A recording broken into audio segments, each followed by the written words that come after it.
Oh my God.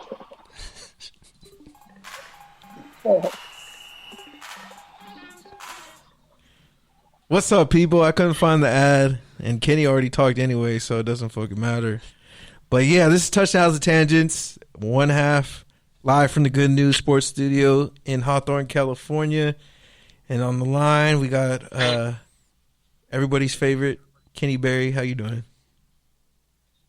It's pouring down raining. I'm just really comfortable in my stormy looking house shoes. And in the house, we got the audio guru, Mr. Eric. How you doing? I'm doing good, trying to stay dry and not get all over the soundboard and everything like that. Just pouring cats and rain.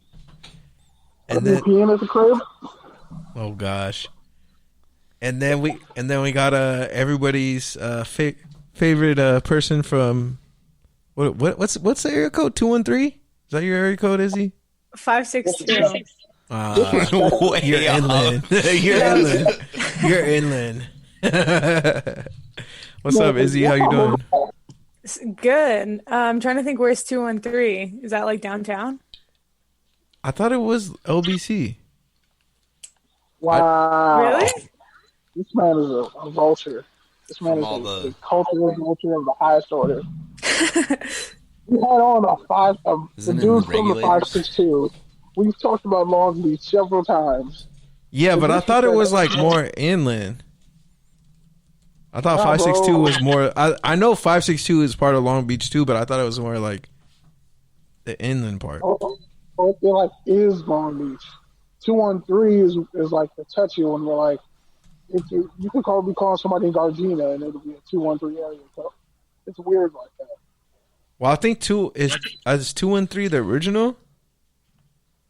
LA for LA, but again, there's so many different like places that like overlap that some areas they just take 213, and the main one like in Oakland, 510. But there's a bunch of different Oakland area codes. But 510 was like the OG one that everybody considers.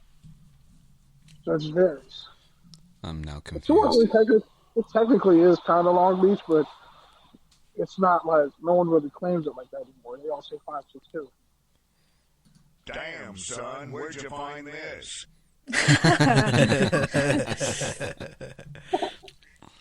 But yeah. But yeah, man. So outside of that little nugget that we just dropped for you, it's fucking Super Bowl time. Holy shit, we got here. We didn't think we'd make it to the end of the season, and guess what? There's only 2 teams left. And one of them is Tom Brady. Yeah. Dog, Tom Brady is literally an instant Super Bowl. Tom Brady is literally LeBron James, Michael Jordan, and Kobe Bryant in one. And I'm upset about it. No. The league tried to stop Kobe from being great. The league is stop it, bro. Hey, you gotta get want to say that bro. It's Tom Brady has been in 5 of the last 4. He's been in 4 of the 5 last Super Bowls since he has been suspended for deflating football. So you could say they're going after him too. Not just that, but he has a longevity with one team, like Kobe. He went to another place and brought that culture there and surrounded himself with greatness like LeBron, and he has the statistics and the rings and the clout like Jordan. Like, there's really nothing you can say about Tom Brady, as much as I hate to say it. No. We're not going to do that. So what are you going to say about Tom Brady, bro? Let me finish, and I'll tell you. If he went to the Chargers, they're not going to the Super Bowl. I don't know about that, bro. No, he went to a team that had a top 5 defense. But that's also a skill. The fact that he didn't go to the Chargers, the fact that he knew exactly what he needed. Okay, I need big receivers. I need more. I need multiple skill set running backs. I need a solid to good offensive line. And, throw in a defense that creates turnovers. That's top 5. They're the number 1 run. And no defense in the taxes. By the way, throw that shit in there too. That's big. Right? That's big. I'm hating on his business acumen. I'm not hating on that. That's not business acumen. That's life. That's life. Like knowing what rooms you need to be in, like knowing who you need to surround yourself with.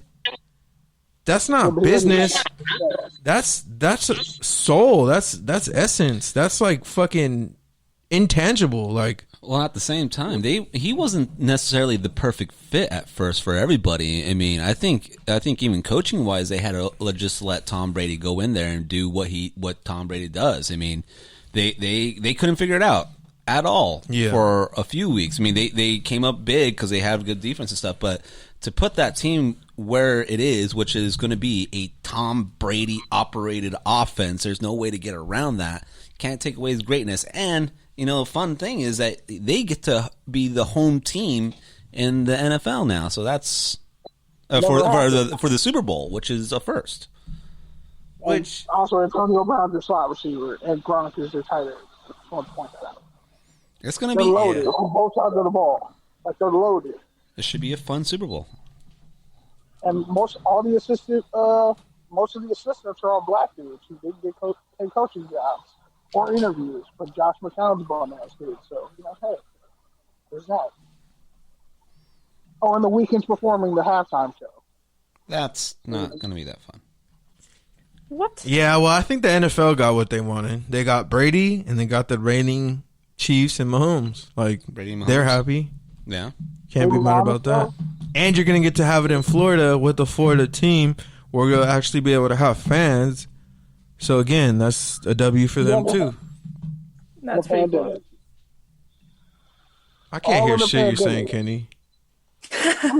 Dog, you sound like you're live from Bikini Bottom. It's like, I'll be back in about 15 minutes. Did Diego? Did he lose? He took off his video. Oh, okay.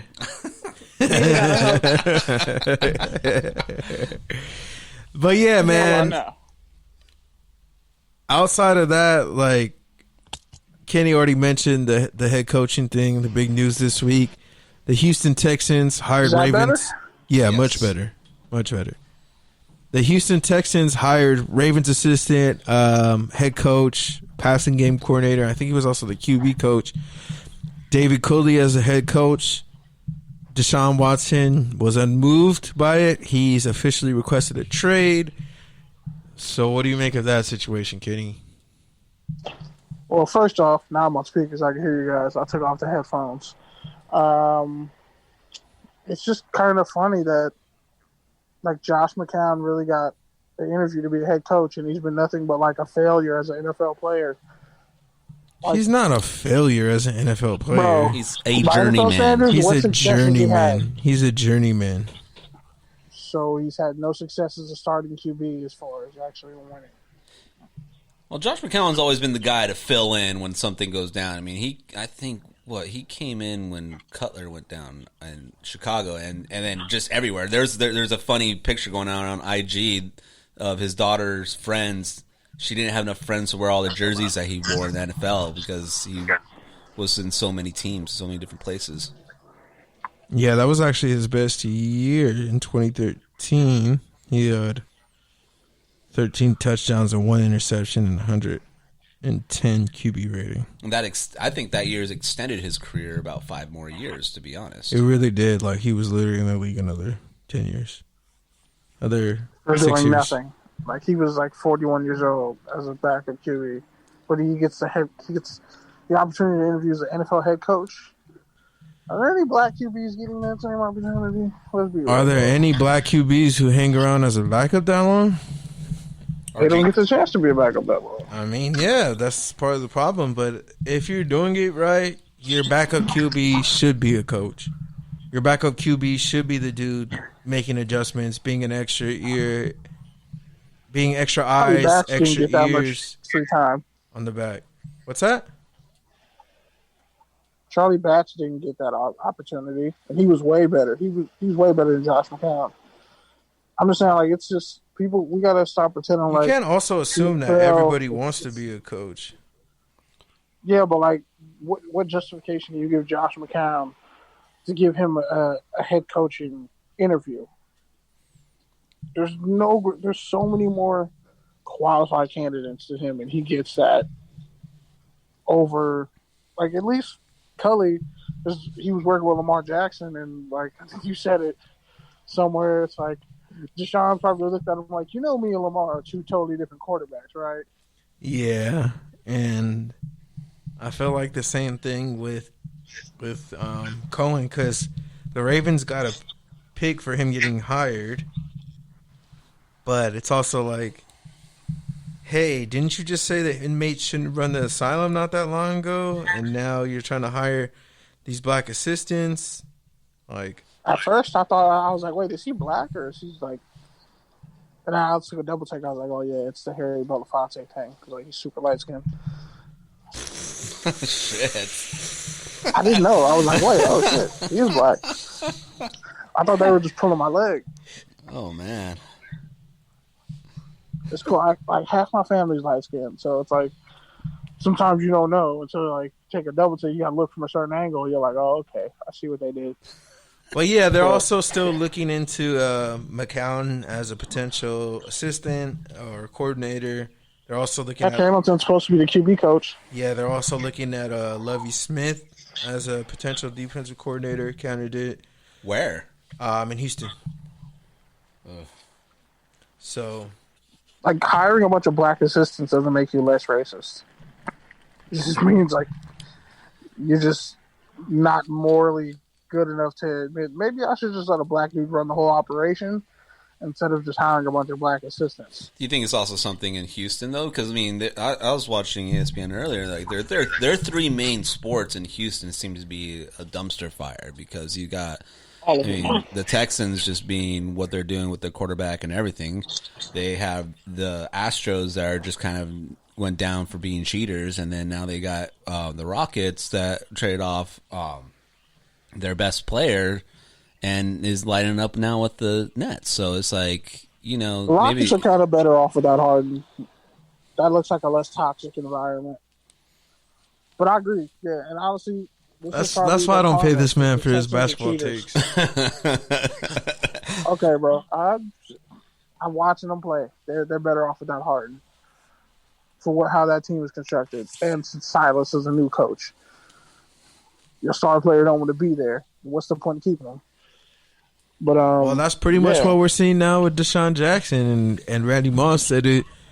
The era. Say shut up and play era no more. Yeah, it's the power and play the player empowerment era. But I would also say, and I hate to go this way because it seems very like 40-year-old, like 60-year-old retired athlete. But like, I don't know if player empowerment has actually like helped the game, if we're being completely honest.